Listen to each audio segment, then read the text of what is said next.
You're listening to Relatable with Stephanie Michelle, only on LA Talk Radio. Hello, everybody, and welcome back to Relatable. I'm your host, Stephanie Michelle. Speaking of relating, I did quite a bit of it this weekend, had some pretty interesting conversations and got to observe some interesting conversations as well. So let's start with Politicon. I attended Politicon on Saturday. And one of the highlights was the conversation between Chelsea Handler and Tommy Loren. And I'm not quite sure what the purpose of that conversation was. I think they were trying to talk about current events and politics, and Chelsea was trying to relate, trying to see where there was some common ground. But it ended up being a very difficult conversation to listen to and watch because these two women were just kind of stepping on each other as they talked about, or I wouldn't say talk about, but just recited sound bites. It was kind of difficult to watch. I actually walked out of it, and I'm a big fan of Chelsea Handler, so it was difficult. And as I walked around Politicon and talked to people that were in attendance of the event, I started to see this theme emerge in terms of the two camps of people that were there. So in one camp, there were groups of people that were just like, look, I don't know what's going on either. Like, I'm having some anxiety about world affairs and things that are happening politically, and I'm just here to try to figure it out. Like, I don't have the answers. I just want to sort through it. And, I had some lovely conversations with those people because they were just willing to kind of talk and listen as well, which is important to conversation. And then there was the other camp of people that were just ready to enrage and engage, and were wearing kind of provocative things to let you know that they had an opinion and they wanted to debate and wanted to get you into a difficult conversation and where they could really express their viewpoints. Now, you might think that I'm trying to make a statement about, well, those two camps of people were on particular sides of the political they were members of political parties. It's not true. They weren't mutually exclusive at all. They were both members of Republicans and Democrats in both those parties. So a lot of energy. I found myself, I left kind of feeling tired and fatigued. It was so much. There were so many stories I could share. I could do a whole show on just the things I was exposed to at Politicon. But I left kind of thinking about one thing. And this one thing was I question, like, what would the world be like if we were as calculated as we are about debating for relating? So if we were more calculated around how we were relating with each other, what would the world be like? Yeah. So that's I'm still thinking about that. There's just so much strategy that's involved in debating and campaigning. Just remember, every time somebody's running for something, they're campaigning. They've got a marketing plan to get you to believe what they believe. And there's a lot of energy in that. Not much of it is around listening or having concerns for the individual's well-being. On Sunday, someone asked me, what is your work based in? And I thought about it, and nobody's really asked me that question in that way. And I thought that, like, the best way for me to just explain what I believe in or what my work was based in is just to reiterate what I believe in. So I'm going to do that again on the show today. I believe everything that we are exposed to carries some sort of energy. So whether it's people, ideas, experiences, things that we use, buy, and of course eat. I also believe that although humans are capable of just about anything you can imagine, we struggle to do our best for ourselves when there's too much going on. So too much information and too much energy coming at us. And the best way that we can the best thing that we can do to develop some sort of way of checking in with ourselves to be sure, to just know how we're relating to our own thoughts, feelings, and decisions. And of course, having trusted relationships in place to do those check-ins gives us the support that's essential to our well-being. And what I believe in and what this show is really about is that anything that's intended to shift our energy towards love and joy in terms of how we relate with ourselves and others is definitely worth a try. It may start with something that seems really small and insignificant, and that's perfectly okay, but what's really happening in those small shifts is we're building momentum towards more small shifts that start to add up to be significant process that creates a better experience in life. And that's why I talk about all these things on the show. You know, I've leaned into a lot of energy, and we use the term woo-woo a lot on the last show things, but it's like, why not? You know, let's just try. I want to have a more meaningful life, and I certainly want that for everybody that's watching, and of course my friends and family members. And so today we're going to talk about energy, one of the most important energies that we could possibly consume, which is our fuel energy, food. So we're going to explore the question, can making changes in what we eat and how we feel about food shift things towards a more love and joy?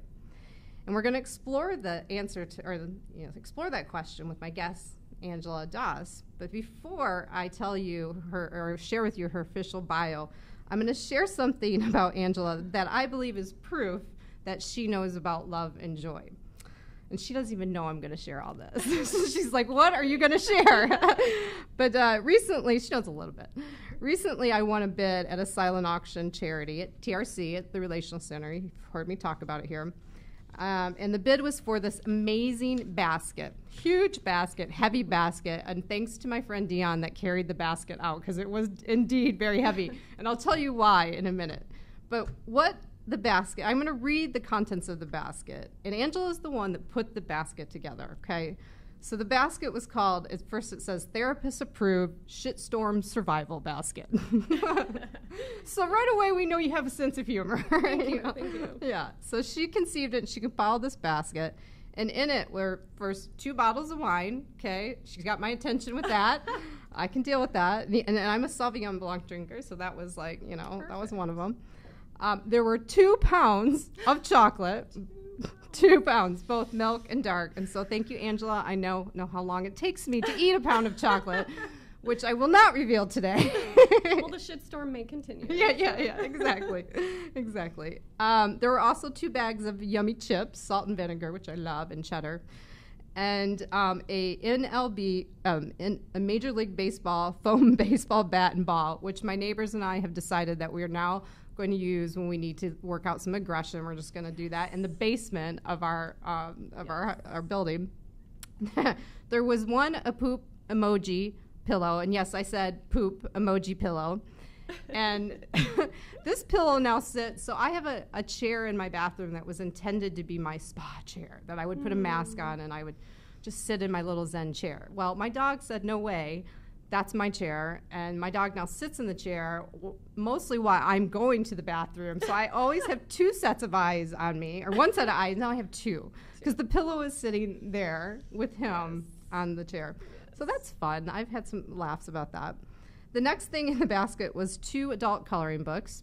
And you may wonder what an adult coloring book is. And I'll tell you, what these 2 adult coloring books were colorful swear words, another way to just kind of release some aggression, I think, in a very beautiful, colorful way. So, of course, there was a set of 50 colorful pencils because, I got to use the coloring books. Right. So we're now having dates to do it adult coloring with my neighbors, which is cool, right?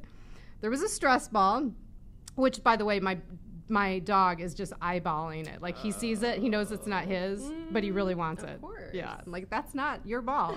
You have several balls, that one's not it. There were 2 fidget toys. There were a bag of Epsom salt crystals, which I got to share with one of my neighbors that, needed to take a nice, relaxing bath, so that was cool.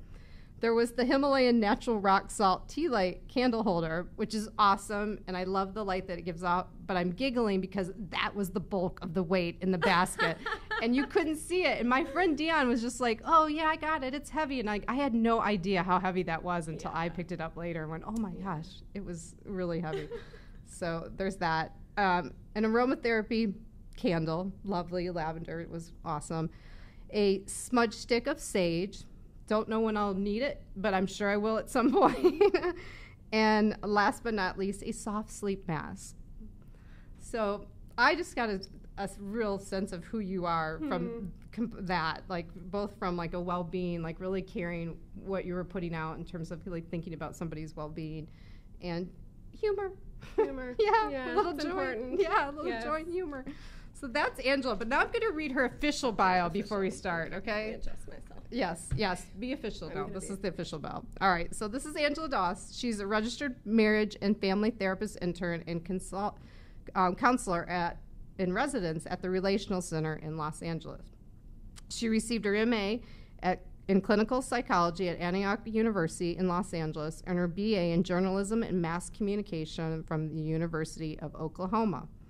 Angela specializes in relational food psychology, which we're going to learn all about, work that is informed and shaped by her near-death diagnosis of type 1 diabetes in 2008 and the daily impact afterwards.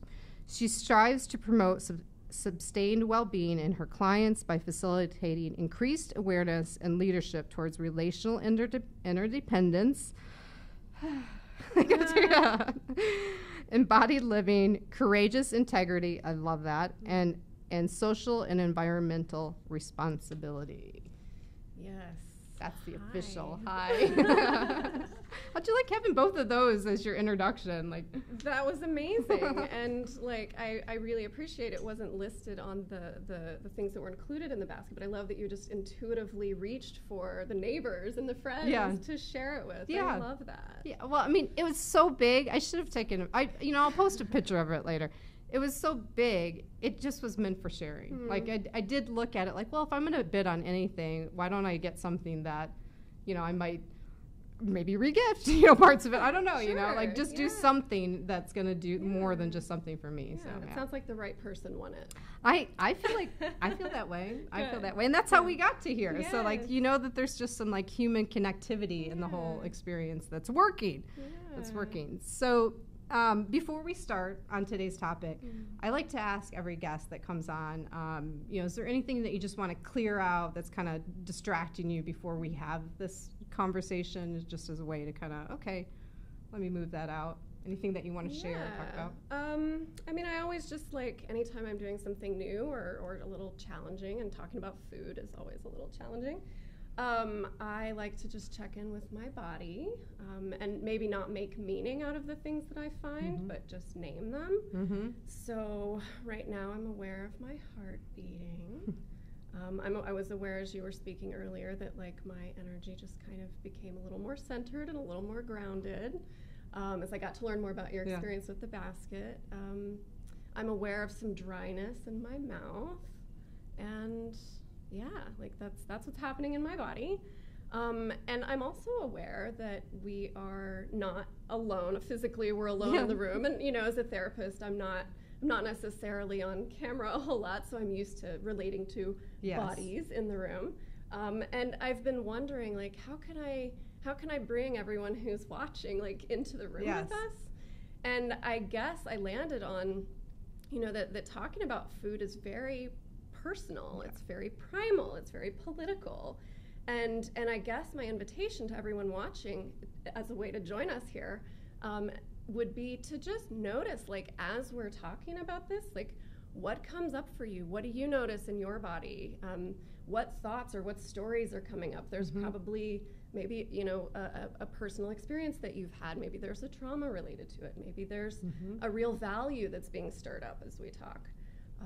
But to just kind of bring that in. I like what came up for me when you said that is I like your attention to not trying to make meaning right away. It's just acknowledging it. I think that's a really important step in anything that we could talk about, because just letting it sit with the acknowledgement of, oh, it's this, I feel this or whatever, and not forcing yourself to put meaning on it where maybe some stress comes up around that is a good place to start. So perhaps like write some things down and then come back to it later, would be a nice invitation to what we're going to talk about. And to notice the things that are coming up and to also just hold some curiosity around it. Because I know, like, when I watch documentaries or I'm talking with somebody about food, I can feel triggered left and right because I've got all my own stuff that comes up. But like to hang with it, to be curious, and to just see what else is there.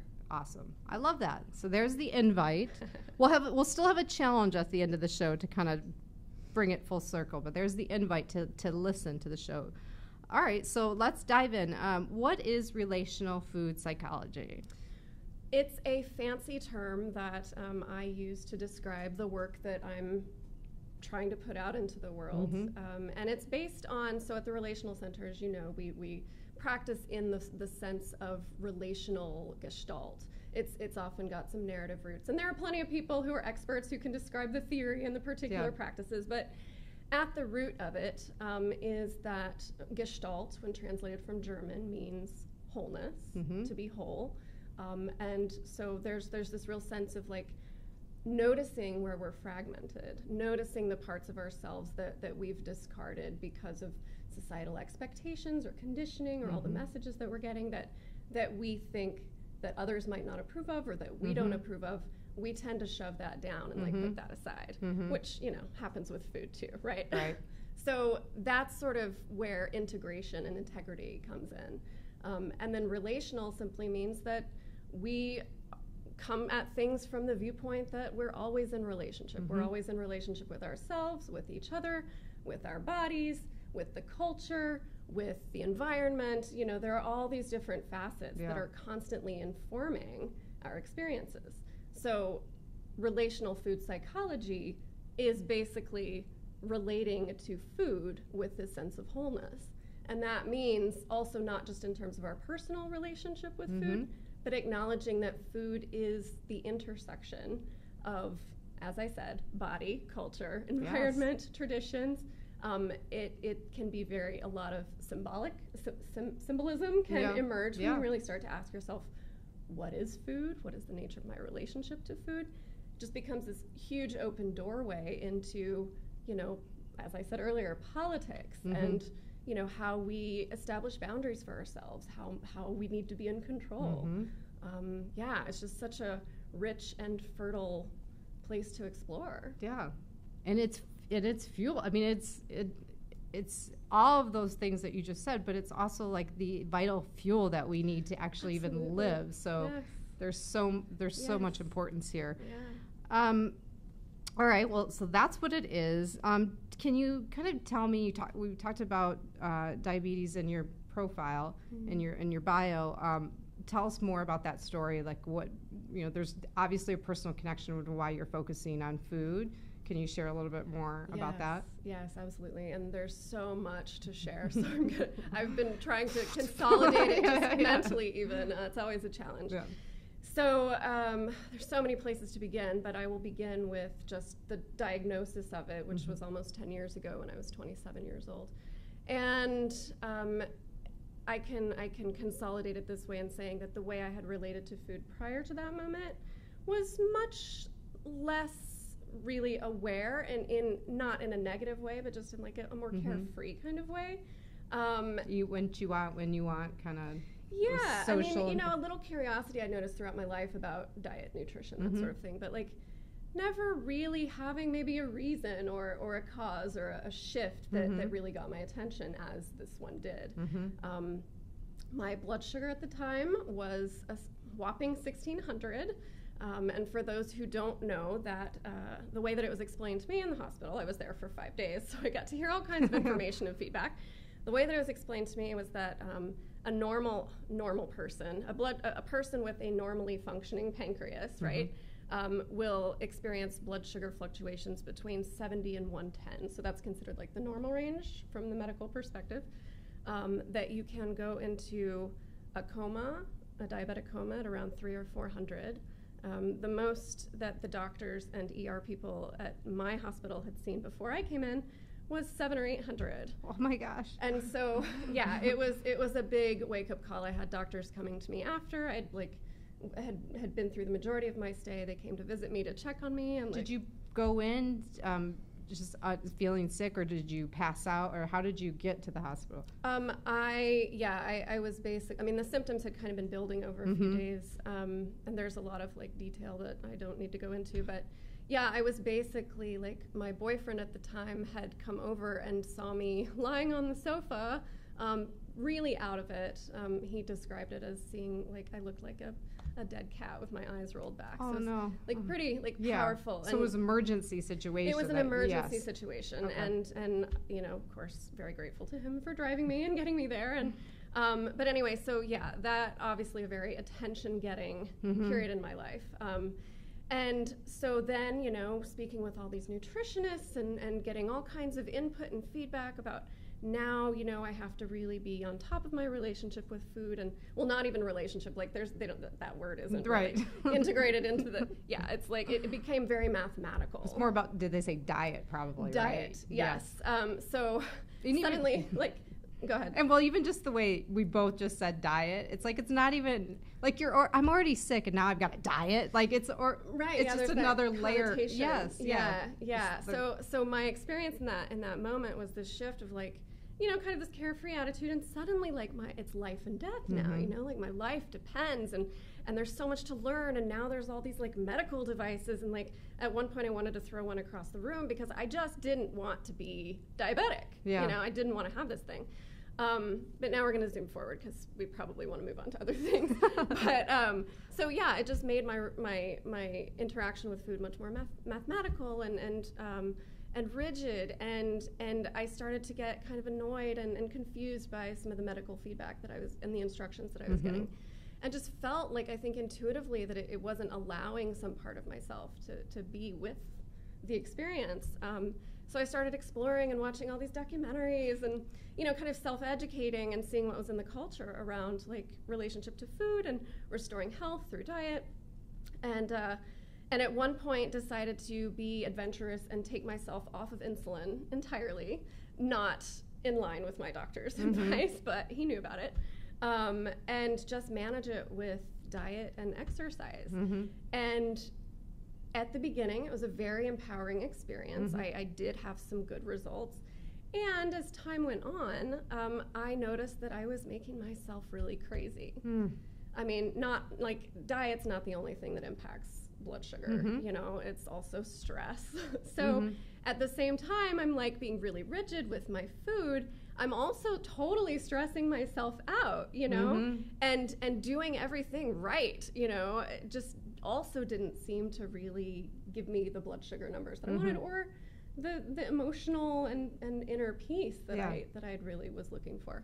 So it was a really hard decision, but I decided to go back on insulin. And what else can I tell you?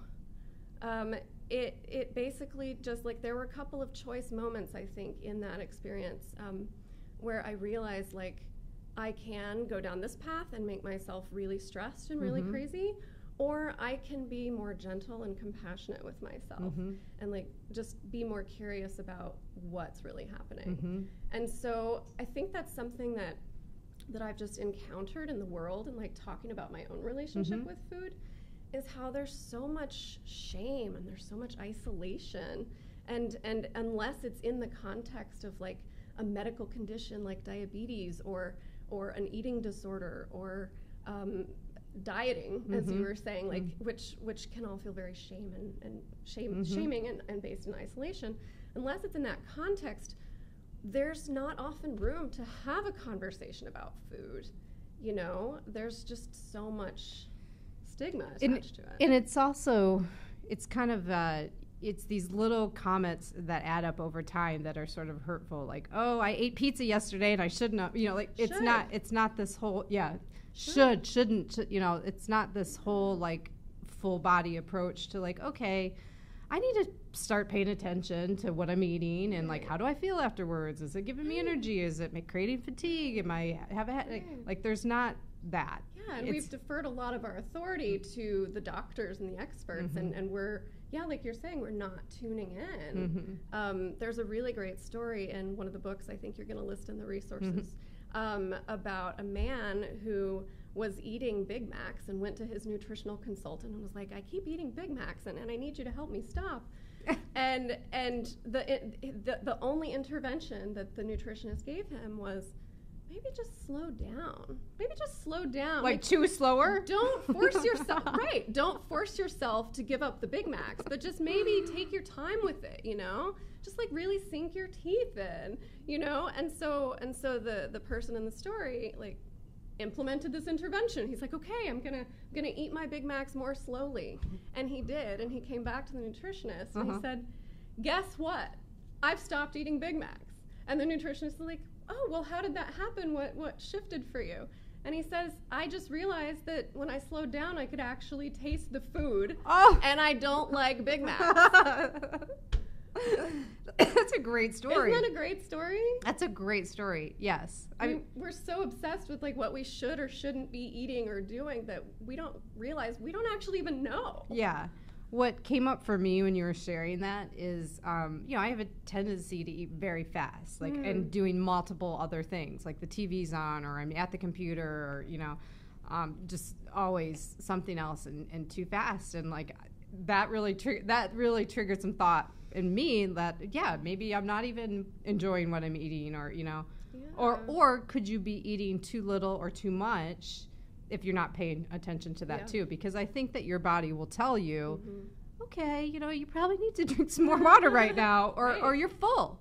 You're full. Stop eating, But if you're eating too fast, you're not even experiencing that. Yeah, and there's so much, I think, that's suggested to us. Like a really easy example is when we go out to a restaurant, we get served a certain portion and it suggests a certain consumption norm. And so it kind of cues our brain, I think, to switch off our own agency in choosing how much we're going to eat. And just culturally, I think we're not taught how to tune into our bodies. So we're just like kind of in, okay, body's shut down. This person is the authority. I'm just checking out in every way and like have no idea what my relationship to food or my body actually is. Yeah. That's it. I'm exploring this right now. I mean, I knew we were going to do this show, and so I'm really in this right now. I'm really present with you on this. Like, even this morning, I did not have my normal cup of coffee, because I do notice after coffee, I don't always feel that great. And I think, if I'm going to be honest with myself, and I'm still exploring, I'm not, labeling this yet, I'm journaling a little bit about it. I think it's probably the latte. I think it's probably the milk and like the dairy, and so I'm not opposed to almond milk and substitutions, and so I'll pay attention to that. But I also am starting to wonder if I'm drinking coffee too early in the morning, because I wake up with energy. I actually am a morning person. I'm like the person you don't want to be around when you're not a morning person, because I'm like, hey, let's go, I'm kind of annoying. But so I'm drinking it, and when I don't really need it, and then I have to ask myself, do I even like it? What is it doing? But I drink it, and then I'm not hungry. And it really, there's nothing in coffee that's actually giving me any vital, nourishment. And then I crash later. So today I had a acai bowl of just fruit, and that's what I had. I had water in that, and I'm feeling pretty good right now. And then we'll see what happens the rest of the day. But, but I've been, you're told, drink coffee in the morning. Right. Like, that's the habit. That's what gets you started. You need coffee to get started. And maybe it's not my thing. Maybe it's your thing. Maybe it's, but I don't know if it's my thing. So I'm just being curious with it right now. See what happens. I think that's the best approach, honestly. And I love that you're paying attention to what's working in one context and may not be working in another context. I think that's where a lot of dieting programs and that sort of thing can get a little confining, as like you get this idea that, or maybe just speak from my own experience. I know, like, when I've tried different ways of eating, I think, okay, this needs to be the routine from here and forever after, but there's not always room for like changing of the seasons or getting older in my body, or like different emotional states, or how supported am I feeling? What's the quality of my relationship right now? Or even healing, like, so even like, when you're sick, you need different foods than you normally need throughout the day. So like, what's that adjustment, right? And knowing which ones to put in when you're not feeling very well. And it's tricky too, I think, just in terms of like, how we want to honor the reach that our body is making, and we want to tune in and develop that embodiment muscle, but we've also got a culture that, as I said earlier, has trained us to not tune into that. And it can be tricky. I know that I struggle a lot as a diabetic, with the limitations that my body's presenting. And so for me, I feel like it's always this middle ground of, honoring, like, oh, I'm feeling really alone and isolated right now, and I really just want those 2 pounds of chocolate, with balancing that and making room for that, but also listening and knowing that my body does have, like, very real limitations. Yeah.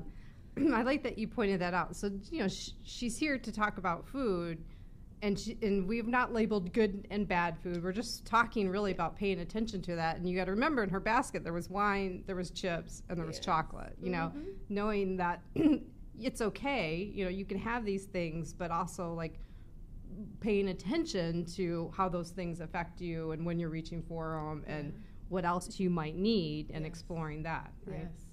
What if it feels overwhelming to people? Like, to me, food is overwhelming. When I go to the grocery store, it's overwhelming. Yes. What are your thoughts on that? Yes, Yeah, it's very overwhelming. And I think my own experience and, kind of intuiting, like, how once I started asking, what is food, and feeling that doorway open for me, it's incredibly overwhelming. It's overwhelming a lot, and sometimes it's okay. Like, and this is where I think the slowing down can be really helpful. I think it's also really speaking to our awareness and our knowledge of embodiment when we're able to say, you know what, this is too much information right now, and it's okay to walk away. But in terms of trying to deal with the information as it's coming in, like going back to the body, which I did at the very beginning, and just noticing, like, what is this bringing up for me right now? How am I relating to this? What's personal about this? What's political? Just being curious about that, breathing, slowing down. Don't eat on the go. Don't eat fast. Like, the whole fast thing, I mean, it's just been proven over and over, like, that's probably not your best option. Yeah. But just slowing down and kind of checking in, what might I need, or what should I try, is probably a good place to start. Should we reveal our own vulnerabilities about food, like, so we can just give some examples? Of course. Yeah, let's go there. You want to go first? You want No. me to go first? No. There it is. See, we're showing that this is a tough topic. Oh, okay. What else can I say? Okay. I definitely pay attention to the coffee and the dairy right now. And we both just watched a documentary recently, a new one that's out about food called What the Health. And it's on Netflix right now, and I highly recommend everybody watch it. This will help you be curious and then, try some things, discover some things that you might want to explore. And, I personally feel a lot in my stomach. My acupuncturist is always telling me to, like, that's where my issues will be. If I'm going to have health issues, it's going to be in my stomach. I feel stress. I feel, I feel change and energy and emotion in my stomach.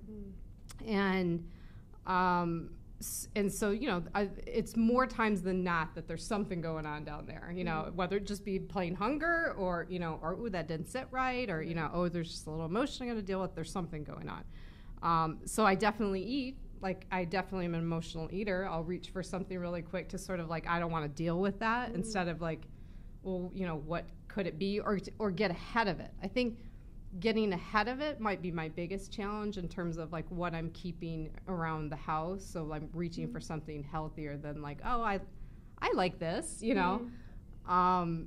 So there's that. Like, what else? And and I know. So, and I'm okay, like, admitting, like, I don't feel that vulnerable in saying I'm an emotional eater. I don't, because I've accepted it, and the way that I sort of deal with it is, like, I'll keep one of two food groups in my house, which is either salt or sweets. If you're an emotional eater, you want something salty or sweet, right? So I'll keep one thing in each of those categories around, and I'm managing that way by, it's just one thing, like, I've got it if I need it, but it's like, I'm not stocking my cupboards with all of that stuff. So it's like, it's usually dark chocolate chips and, some sort of snack mix, or like sesame sticks or chips or whatever that's around. So do that. But back to What the Health, I got off the topic. As I feel stuff in my stomach, I can't deny that I feel emotion and things and pains in my stomach. While I was watching this documentary, I started to have this new thought around, you know what, maybe it's just not the actual contents of what I'm putting in that's upsetting me. It's actually what's going on and getting that stuff to me. So what I mean by that is I love animals. I've always loved animals. Both my parents grew up on farms. I've been around all kinds of different animals my whole life. My dog is I love my dog. He's amazing. And, the idea of some of the cruelty that's involved in getting meats and even dairy products to the market, like that naturally wouldn't set well with me if I knew all of that. That would probably make me feel upset. So knowing that something might be going into my system that I don't know all of that is a problem. And I'm now thinking, like, I'm not a vegetarian. I do eat meat, not a lot. Also because of my upbringing, because my family hunted a lot and there was always venison around. I think it's disgusting. And just the whole idea of meat sometimes is just like, ooh, don't try to make me eat that, Yeah. But I think if I'm going to, I think I have to do some exploration around dairy and meat. And if I'm going to continue to have those two things in my diet, I have to absolutely know where they came from and what was involved. Yeah. So there's that. Yeah. There's that. And that feels like a lot. That feels like, geez, now what does that look like? Right. But in the meantime, what doesn't feel like a lot is, well, let me explore what else is out there. Like, is there a vegetable or something or a different way of preparing food that I haven't tried that I can play around with in terms of, vegan or vegetarian options that, I might be interested in. So I'm kind of doing that instead of like having to track every single part of where my food came from. Yeah. But eventually I think that's probably where I'm going. Yeah, well, and I appreciate that you're aware that it feels like a lot right now, and that you're looking at some of the patterns that are up for you and making choices in response to that. I think that's all we can really do. Yeah. Yeah. Well, and just kind of before I respond to some of the other things you said before, like calling back what I said earlier at the show, like that invitation to notice when somebody else is sharing something about their relationship with food, like what's happening for you, and I could really hear, how important it was for you around like your relationship with animals and I was really feeling you as you were talking. And at the same time, like having all of my own opinions and like inner commentary about that sort of thing. I had a different maybe response to watching that documentary. All right. There were times where I just like couldn't really get with the documentarian. I'm like, well, of course when you call some company and like the gatekeeper is the one you talk to, like they're not going to give you, I don't know, things like that. But also just in terms of like it felt very vilifying of meat in general. And that just like triggers my own stories and my own experiences around my relationship with meat, with dairy. And I think it's really important what he's doing in a way, which is inviting us to question like what we're told and what we're led to believe. If nothing else, like I think that's where it begins. Because then we start to realize that well, there is a lot of burden on the consumer of food, and it can feel overwhelming to try to like connect with where did this come from. I know I've had experiences at the farmer's market where I've just felt really scared to ask the grower of the food, because I don't necessarily feel informed or clued in with the vocabulary. Like what do I know? That's a whole nother thing, by the way, too, because you don't want to be that person in a restaurant like, can you tell me where this vegetable come from and what kind of, it's like, you don't want to be that person. Like, there's back to shame and isolation. Exactly. Yeah. Exactly. Yeah, it's really hard to put yourself out there in a vulnerable way.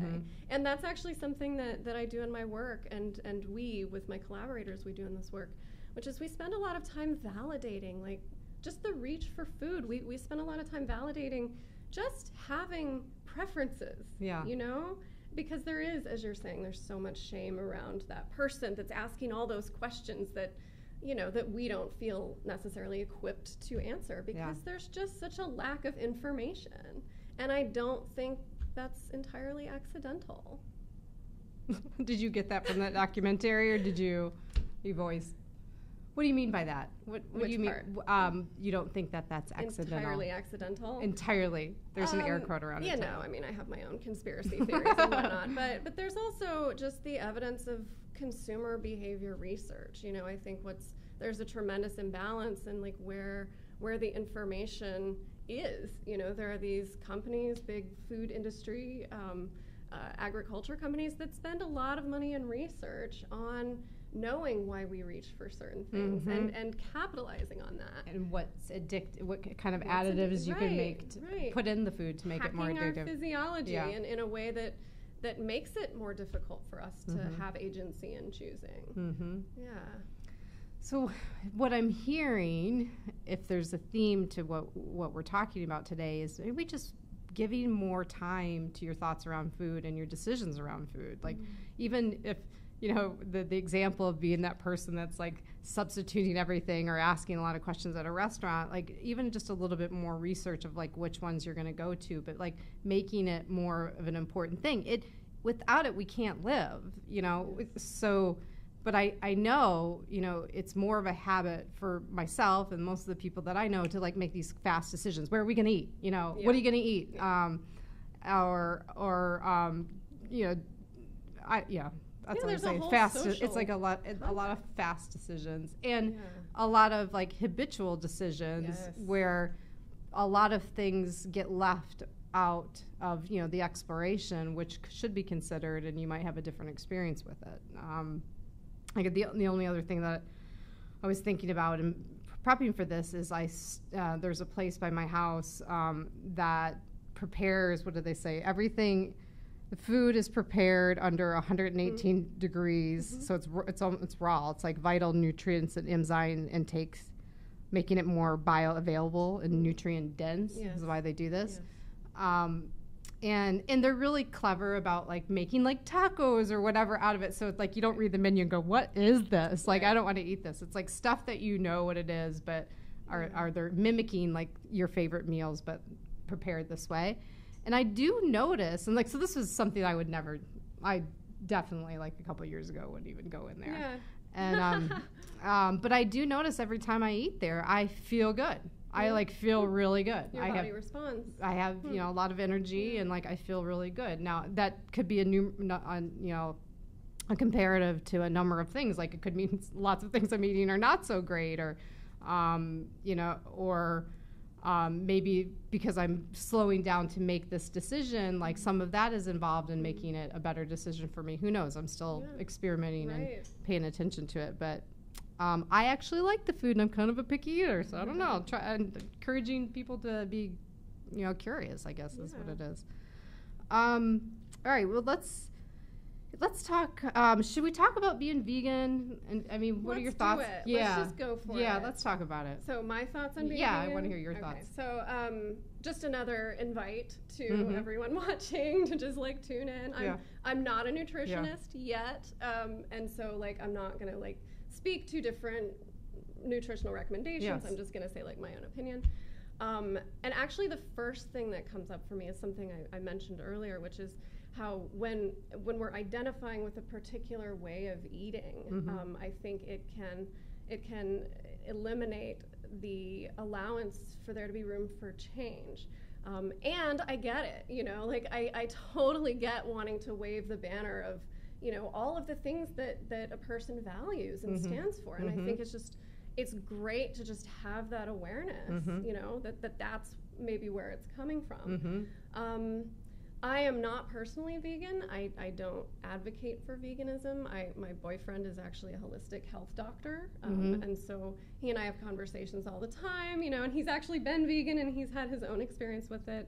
And I think that different diets can work for different people at different times.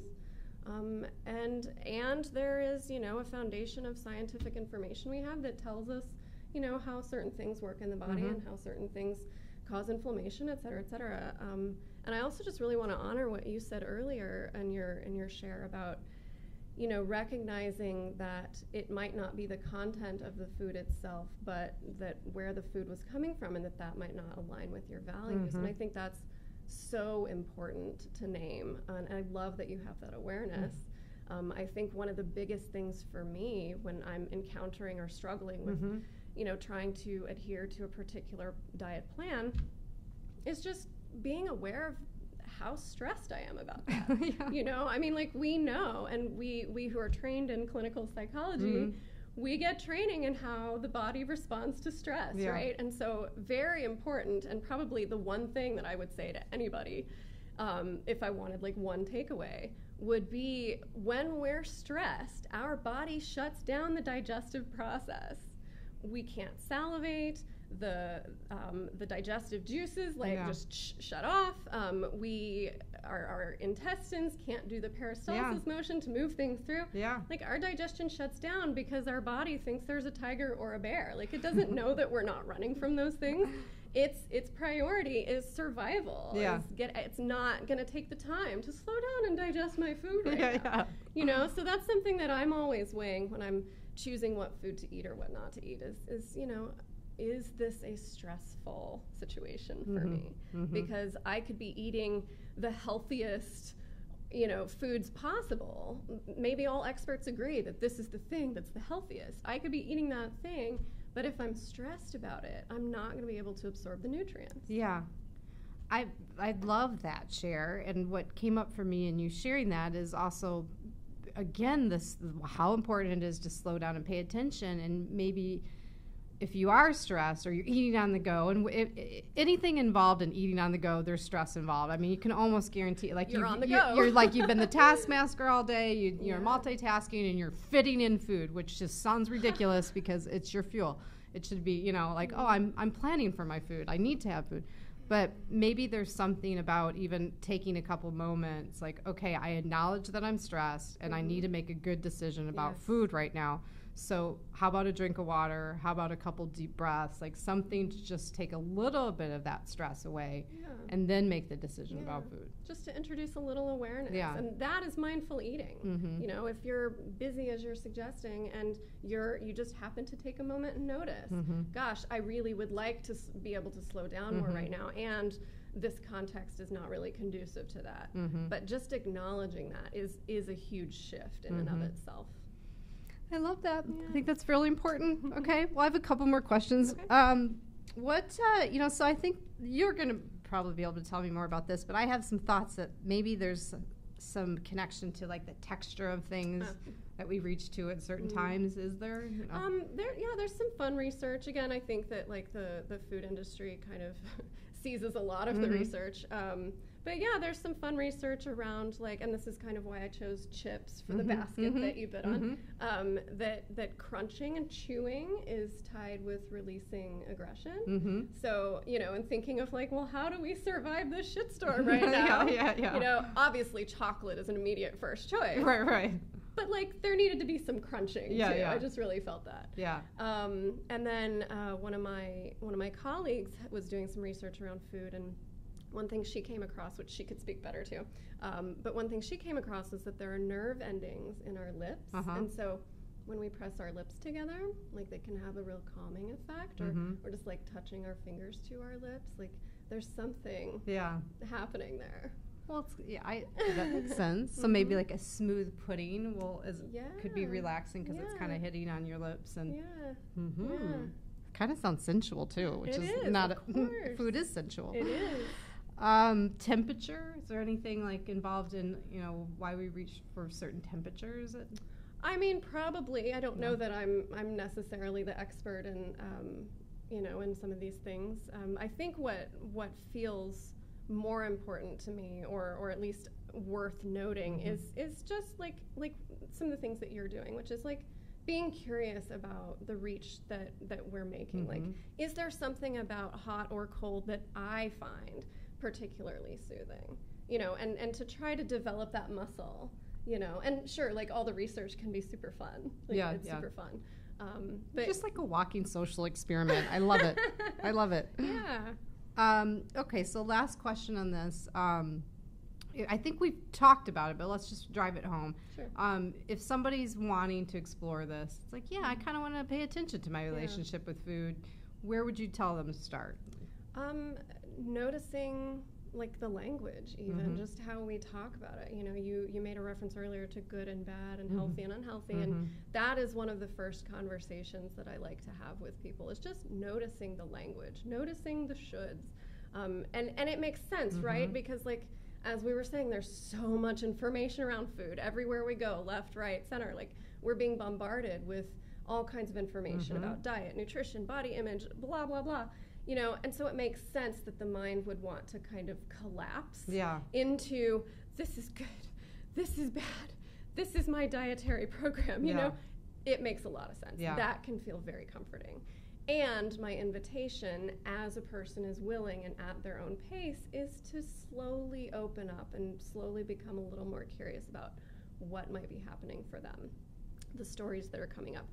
Food associations, you know, like you might find a particular kind of meatloaf just really appealing because your grandmother used to make it, you know, but just like bringing those parts in, you know, and instead of, as I was saying earlier about, you know, like when I have a chocolate cake craving, you know, like, that chocolate cake craving is bad, go away, you know? And there was one time actually where I had a craving for something that I might put in the category of unhealthy. And I just sat with it. I was just like, okay, there's something here. Before I indulge that, because you know I did. Yeah, of course you did. I'm not into deprivation. Before I indulge that, I just sat with it and I just got really curious about what it was.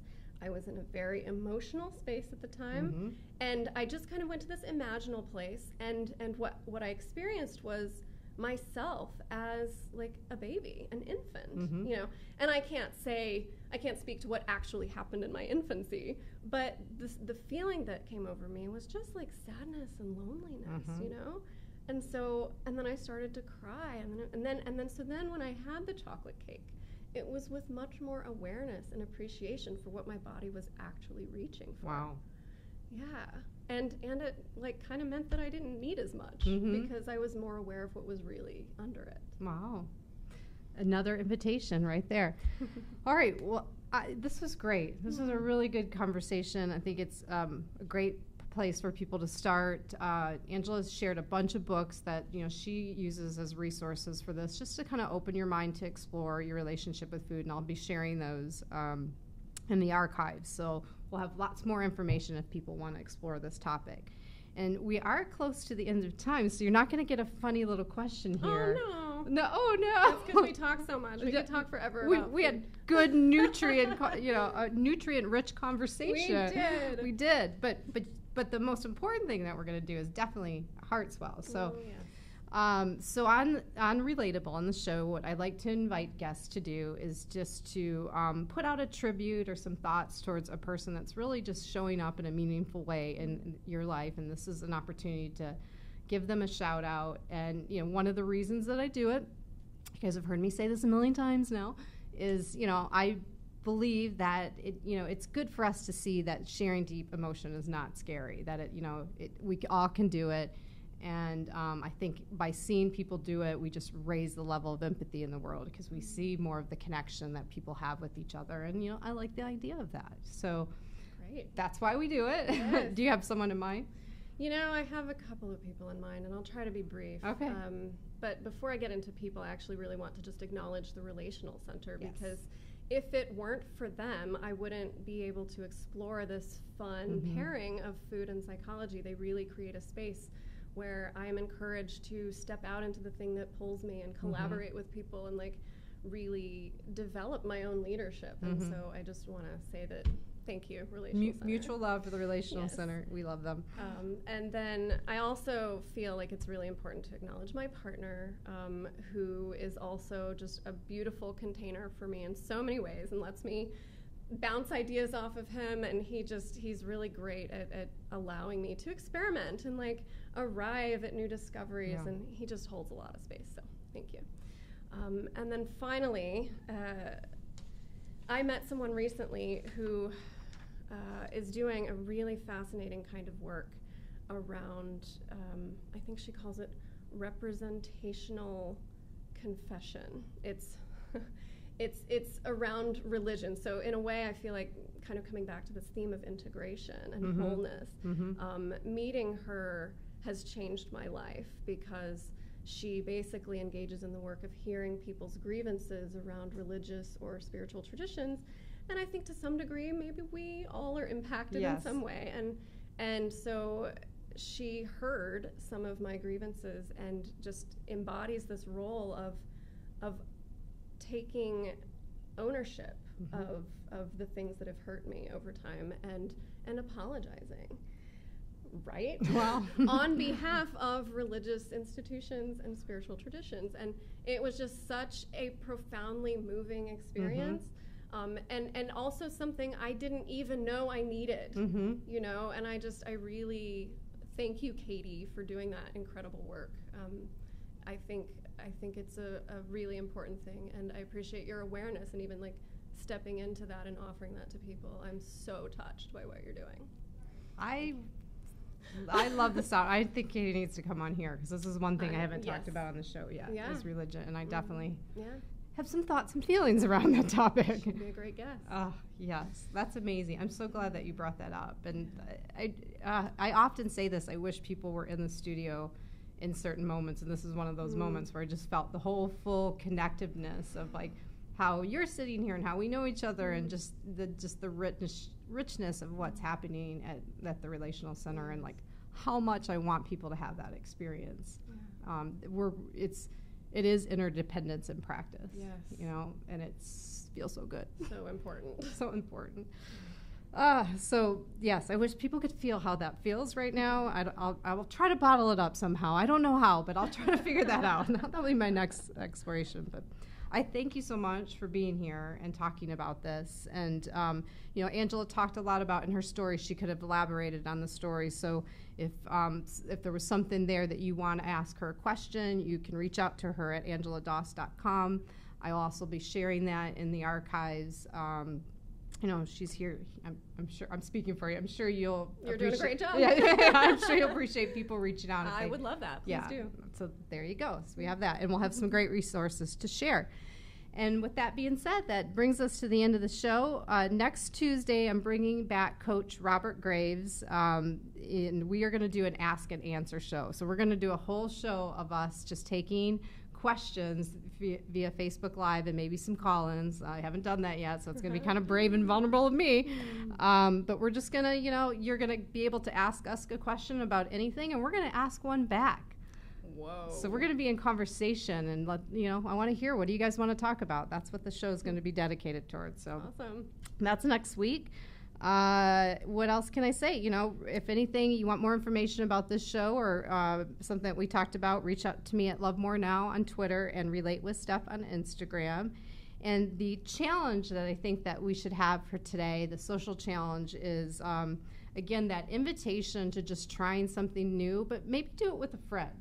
Maybe explore a new restaurant, a new type of restaurant, a new way of dining. Maybe you want to stand up. Maybe you want to do one of those dine in the dark things. I don't know. But I've never done it, but it sounds fun. We should go. I know. I'm a messy eater. I'm pretty sure that I can't wear white to one of those things. It'll be a mess. I should just probably wear I don't know. Maybe a little messiness is okay. Maybe that's my exploration. Messy eating. I don't know. But just try something and invite a friend. Just like, hey, I'm exploring new ways to relate with food. You want to do this with me? Let's go try a new restaurant, or stand up when we eat, or sit down, or turn the TV off, or anything to switch it up. That's your social experiment for the week. And that is it. That brings us to the end of the show. And as always, I'm just going to ask you and invite you to relate with more curiosity. And see you next Tuesday.